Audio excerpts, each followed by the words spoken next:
responsável. Pois é. A posse responsável ela é fundamental para um sucesso nessa sua nova vida com esse pet. Só que ela começa bem antes de você comprar, de você adquirir esse pet. Comprar ou adotar, seja lá a forma que ele chegue na sua casa, vai começar bem antes. E por que eu digo isso? Porque você precisa conhecer o que você tem em mente para que você não se decepcione depois. Porque muita gente se decepciona. Muita gente tem uma coisa em mente e depois descobre que a ave é outra, porque ela não fez esse processo de pesquisa antes, de estudo, né? Então, vou deixar primeiro, antes de falar as outras coisas, inicialmente essa parte pré-aquisição da ave, é você saber qual é a ave que você tem em mente. Qual é a ave que você sonha com ela, né? Qual o tipo de ave que você sempre pensou. O que você espera dessa ave. Eu sugiro até que você converse com um especialista, converse com um médico especialista em silvestres, ou com um criadouro, ou com um biólogo, para você conhecer mesmo essas características, fazer uma consulta de fato. Então você tem que dizer para ele o que você espera dessa ave, para que ele lhe diga ou lhe indique qual a ave que se adequa melhor às suas expectativas sobre ela e também à sua realidade. Então, qual é o tempo que você tem para se dedicar a essa ave? O espaço que você tem também faz muita diferença, né? Porque tem aves que exigem um espaço maior e outras menores, né? Qual a sua disponibilidade para as limpezas diárias? Se você gosta de viajar, né? Se você tem tempo de ficar em casa, se você é uma pessoa que sai muito, passa muito tempo fora, viaja muito, isso influencia se você nessa escolha também, nessa decisão principalmente. Né? Se você sai muito de casa, se você tem sensibilidade a barulho, o barulho é um dos fatores que mais causa problema entre vizinhos ou dentro de casa com os próprios familiares. Tem pessoas que têm sensibilidade ao barulho, né? O tipo de casa que você mora, se é apartamento, se é casa, se é uma casa geminada, se é dentro de condomínio, isso também faz diferença na escolha do que você vai criar. Se você possui toque de limpeza, né? Porque esse é um tipo de bicho, só aqui dando um exemplo, que ele tem o sistema digestivo dele muito rápido, então ele está sempre soltando dejetos, né?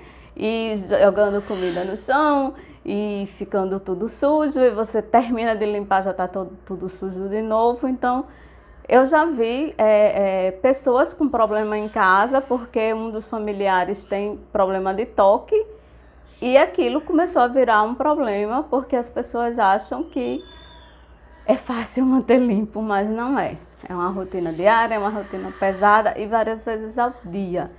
Então, tudo isso faz parte dessa decisão se você vai ou não adquirir essa ave, né? E que ave você vai adquirir? Qual a espécie que mais se adequa à sua rotina, à sua realidade, à estrutura que você tem, ao espaço que você tem? Para dar sequência a esse assunto, agora já chegando, depois que você decidiu criar, que você já escolheu essa ave, já sabe o que você quer, eu vou usar como parâmetro para essa conversa da gente, falar sobre as 5 liberdades. As 5 liberdades dos animais. Então, pelas 5 liberdades dos animais, a gente vai ter um norte sobre o que é posse responsável, tá certo? Então, vamos em frente. Vamos falar sobre as 5 liberdades. As liberdades, elas foram criadas para auxiliar no diagnóstico do bem-estar animal.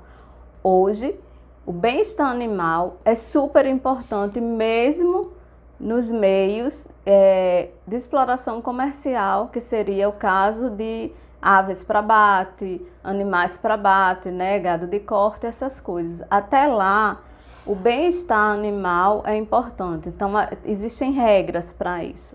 Se estendendo a todas as outras áreas, o bem-estar animal foi criado para garantir aspectos que influenciam diretamente na qualidade de vida dele, que ele tenha uma vida com bem-estar, com qualidade, com felicidade, com conforto, né? E a primeira liberdade é que ele seja livre da fome, da sede e da malnutrição.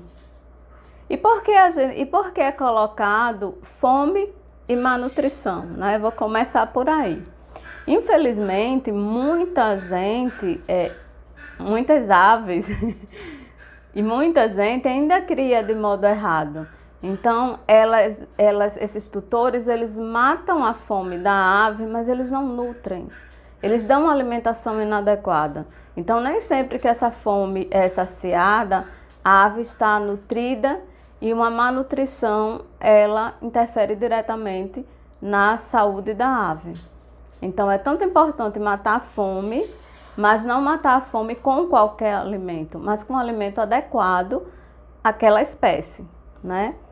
Para isso, você pega a orientação com o biólogo, você pega a orientação com o seu médico veterinário, ele te dá essa orientação sobre a alimentação adequada àquela espécie, porque por mais surpreendente que seja, por mais parecida que seja a alimentação, em vida livre, por exemplo, existem diferenças na alimentação, inclusive entre, por exemplo, as espécies dos Amazonas, entre as diversas espécies de arara, entre as diversas espécies de cacatua. Existem similaridades, mas existem também diferenças nessa alimentação.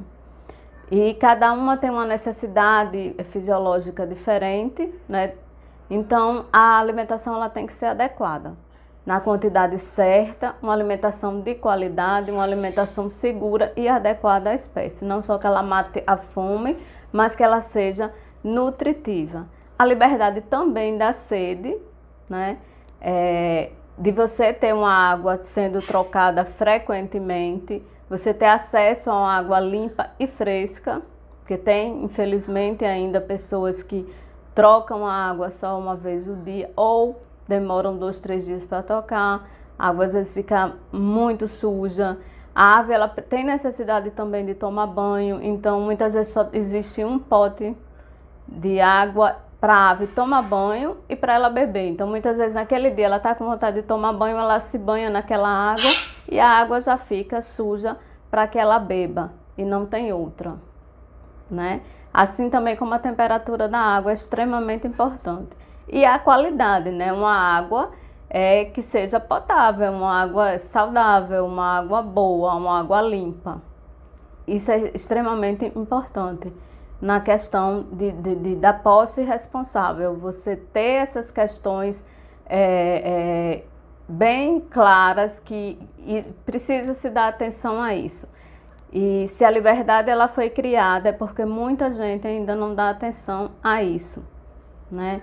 Tanto a questão da alimentação, se nutre de forma errada, se dá comida de humano, ainda se dá café, pão e tantos outros alimentos inadequados, mas infelizmente muita gente ainda dá. Então você estudar, você saber qual a alimentação adequada e nutritiva e saudável para a sua ave é extremamente importante e faz parte da primeira liberdade dos animais.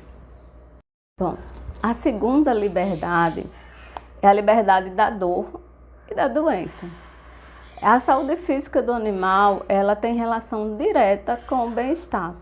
Uma ave, ela sentindo dor, ela está em sofrimento. E eu não sei porquê, mas é uma coisa que você escuta de todos os veterinários, biólogos, zoólogos, inclusive até da gente que acompanha a página, que acompanha tutores, mas a sensação é que as pessoas, por acharem que o bicho não tem o mesmo nível de inteligência de um ser humano, ele também sinta menos dor. É a sensação que eu tenho, sabe? Ou que ele tem do que se acredita menor inteligência ligado diretamente a uma resistência maior à dor. E por que eu estou falando isso? Porque é muito comum as pessoas descobrirem que seu bicho está doente, que sua ave está doente, e observarem por dias aquele bicho doente E eu não digo só passando mal, é comum um relato das pessoas dizerem ele está vomitando há 3 dias, 7 dias, né, que ele está vomitando, e as pessoas não fazerem nada. As pessoas esperarem que o bicho melhore ou partirem para a automedicação. Eu já vi bichos com fratura, com dor, prostrado, caído, e as pessoas não fazem nada. Quando levam para o médico veterinário, a ave já está perto do óbito, ela já está muito grave. E às vezes, quando a pessoa entra com a automedicação, ou aprende isso na internet, ou vai buscar indicação de remédio de outras pessoas, muitas vezes esse remédio passado por um leigo e a pessoa fica fazendo teste com o bicho, muitas vezes isso aí agrava o quadro de saúde da ave ou acaba levando ela a óbito. Ou você chega no consultório, ele já está, sabe, à beira do último suspiro e você acha que o médico é incompetente, mas é porque quando você levou já não dava para fazer nada. Então, é muito importante essa parte porque nem todo lugar tem médico veterinário de silvestres e exóticos. Então, antes de comprar, faz parte da posse responsável você saber se tem e se não tem, qual a cidade próxima que está. E você se perguntar se esse bicho adoecer, você está disposto a ir buscar médico em outro lugar, de levar ele para outro lugar. Você tem condições financeiras de bancar médico, remédio, internação, exames. Isso é extremamente importante. Eu vejo muitas pessoas criticando o preço de se adquirir um animal legal, mas comprar o animal é a parte mais fácil e mais barata. Se a gente considerar, não vou nem botar um papagaio que vive 80 anos, arara que tem registro de mais de 100 anos. Vamos colocar uma jandaia, uma marianinha com média de 30, 40 anos de vida, que já é muito tempo, 3, 4 décadas, de alimentação, de remédio, de sempre que precisar consulta médica e consulta médica para silvestres é muito mais caro do que o valor para cachorro e gato, né? Os exames de tudo para ave é muito mais caro, inclusive os brinquedos também. Então, você tem que colocar nessa sua decisão também o peso desse custo financeiro. Você está disposto a gastar? Você pode. Às vezes a pessoa está disposta, mas não pode, né? Então, isso aí é uma coisa que você tem que pesar também, que faz parte da posse responsável. Se teu bicho ficar doente, você tem que levar ele no médico, você tem que procurar ajuda médica para ele, ele tem que ter assistência, né? Então, é isso. Liberdade de dor e doença, acesso a médicos e remédios. Vamos à terceira liberdade. A terceira liberdade, ela fala da liberdade do desconforto. E o que seria isso? Um ambiente com abrigo, temperatura confortável para aquela espécie, superfícies adequadas que proporcionem conforto, né? Sendo mais claro, o que é que isso significa? Do que a gente está falando aqui? De, por exemplo, tamanho do recinto. A gente costuma muito ver, eu já vi ave como uma arara numa gaiola, e isso acabou decorrendo dela de problema grave de saúde pela posição que ela ficava, mas era uma gaiola que nem sequer era adequada a um papagaio. E ela acabou com um problema sério por ficar anos e anos dentro daquela gaiola inadequada. Papagaio também em gaiolas minúsculas, né? Então, o tamanho do recinto é extremamente importante para promover o bem-estar, para que essa ave consiga se movimentar, para que ela consiga, inclusive, fazer pequenos voos dentro, né? Para que ela consiga abrir a asa toda, esticar, né? Fazer movimentos, escalar, subir, descer, isso tudo dá conforto a ela, relaxa, estica os músculos, tonifica, é extremamente importante. E a gente tem que lembrar também na hora da escolha dessa estrutura, desse recinto, que além da ave, vai se colocar brinquedo, vai se colocar comedouros, porque às vezes a gente olha o viveiro assim, ou a gaiola, e isso aqui tamanho tá bom. Mas a gaiola tá limpa, tá sem nada dentro. Mas depois que você coloca viveiro, brinquedo, outros acessórios, ela fica minúscula, entende? Então esse dimensionamento ideal para cada tipo de espécie, para a espécie que você vai escolher, é extremamente importante para que ela tenha conforto. A questão também da ventilação. Muitas vezes a pessoa coloca o viveiro no lugar abafado. A ave ela não pode levar corrente de vento, né, direto, ela não pode ficar em lugares extremamente frios, mas ela também não pode ficar num lugar abafado, sem ar, sem corrente de vento, sabe? Tem que ser uma coisa confortável para ela. Isso é extremamente importante também.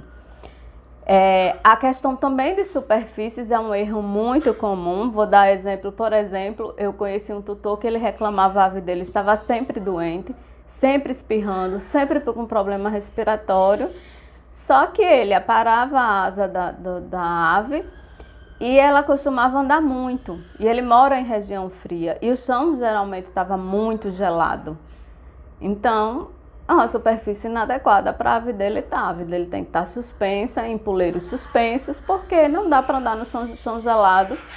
Isso serve também para outros animais. A mesma coisa, fugindo um pouquinho aqui, colocando aqui, mas a mesma coisa de você pegar um cachorro e ir de uma da tarde, sol a pino, e andar com ele.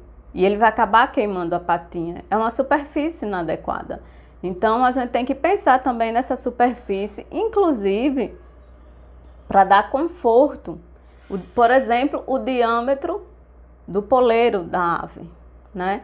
Ela, dependendo do porte da ave, do tamanho desse pé da ave, vai ser o diâmetro mais grosso ou mais fino. E mesmo assim, a gente tem que ter poleiros de vários diâmetros para que esse pé possa relaxar, para que ele possa fechar, abrir, ficar mais relaxado.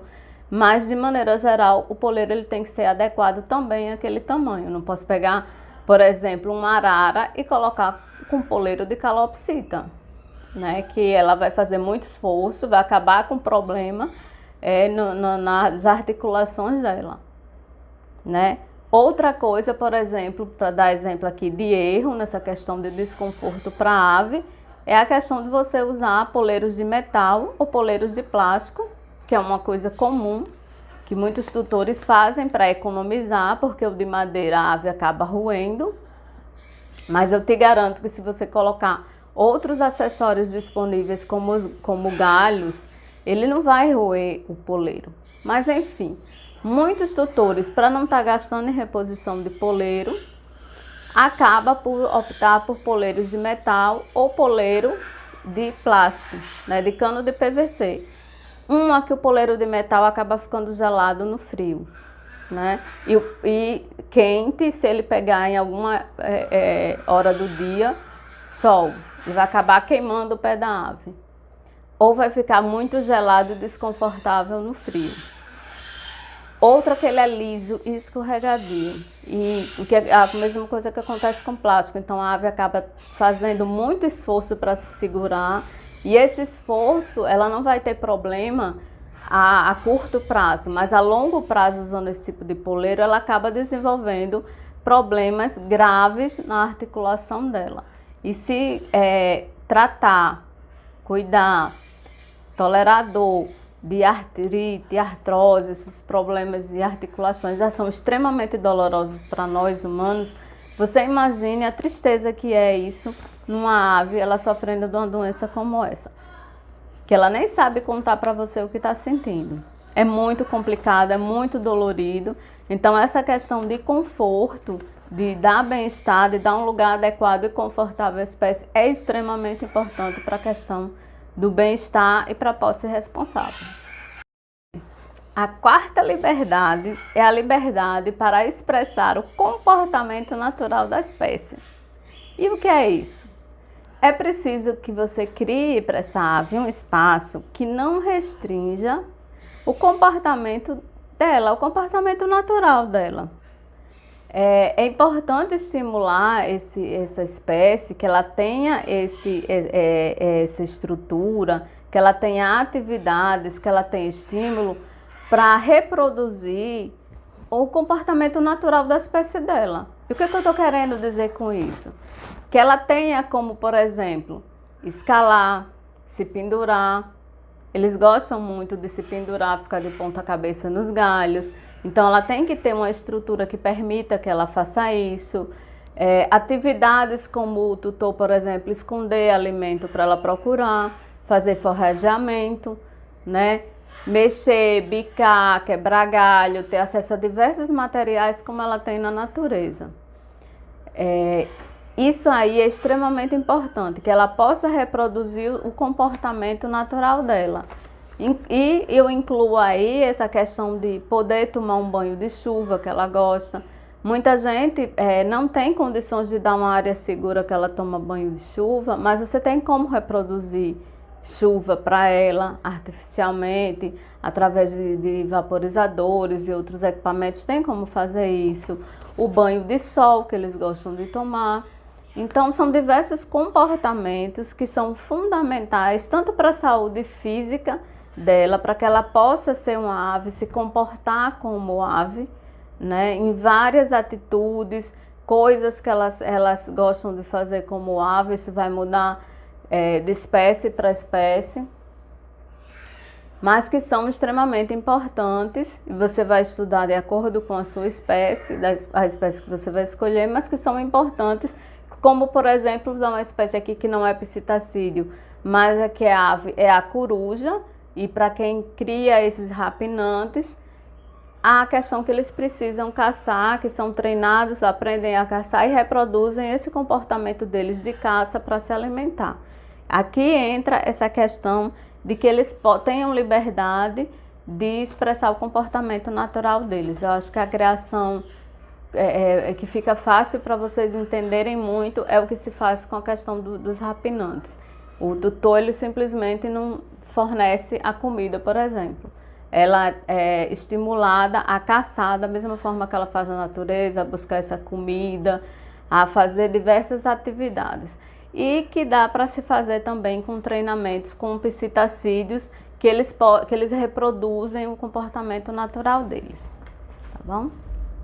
O último e extremamente importante, liberdade, é a liberdade do medo e do estresse. Os animais, eles devem ser livres de sentimentos negativos. Um exemplo que a gente pode dar aqui é a incompatibilidade entre animais, e que é comum tutores colocarem, sem às vezes observar se o bicho está estressado depois da chegada daquele novo animal, né? Como exemplo, você colocar uma presa e um predador para morar junto, né? Uma caça e o caçador. Muitas vezes aquele animal ele não se sente confortável. Muitas vezes um psitacídeo ele está extremamente agressivo e estressado porque ele não tem uma boa convivência com outro bicho da casa, porque ele tem medo daquele bicho. Eu já vi aves que já estavam entre os vários casos que eu acompanhei um que a tutora não estava querendo aceitar, mas era uma ave que ela já estava tão avançada no grau de mutilação dela que não tinha mais pena e que ela já feria a carne, e ela tinha quadros recorrentes de infecção porque ela virava feridas horríveis, não nascia mais pena e já ficava ali em carne viva infeccionado. E era uma ave que já vinha de adoção, era uma ave que já estava em tratamento, já tinha passado por vários médicos e nada resolvia. E eu conversei vários dias com essa pessoa e tentando puxar, e tentando descobrir o que acontecia para aquele estresse todo daquela ave, qual a motivação, o que estava provocando aquilo. Até que eu percebi em um dos vídeos que eu assisti da ave, ela extremamente incomodada com os outros animais. Tinham gatos que inclusive passavam por cima da gaiola dela e vários cachorros na casa, que não existia na outra casa que essa ave morava. E a tutora não aceitava, porque na cabeça dela todos os bichos se dão bem, todos os bichos são felizes e não se incomodava. Mas para a gente que entende, para a gente que conhece, ao assistir o vídeo era visível o incômodo da ave com aqueles outros bichos. Então, essa liberdade de você estar num ambiente negativo, e eu dei esse exemplo, mas existe o exemplo de você ter em casa, como eu já peguei papagaios agressivos, papagaios irritados, papagaios problemáticos dentro da casa, que quando você começa a pesquisar o histórico da ave, existia pessoas da família que passavam na gaiola e cutucava a ave e provocava e batia na gaiola ou grita com o bicho. Então o bicho está sempre numa situação de estresse, numa situação negativa, numa situação que faz mal a ele. Então ele precisa ser respeitado como indivíduo, né? Eu acho que a frase mais, a concepção melhor disso aí é isso. Ele precisa ser respeitado como indivíduo.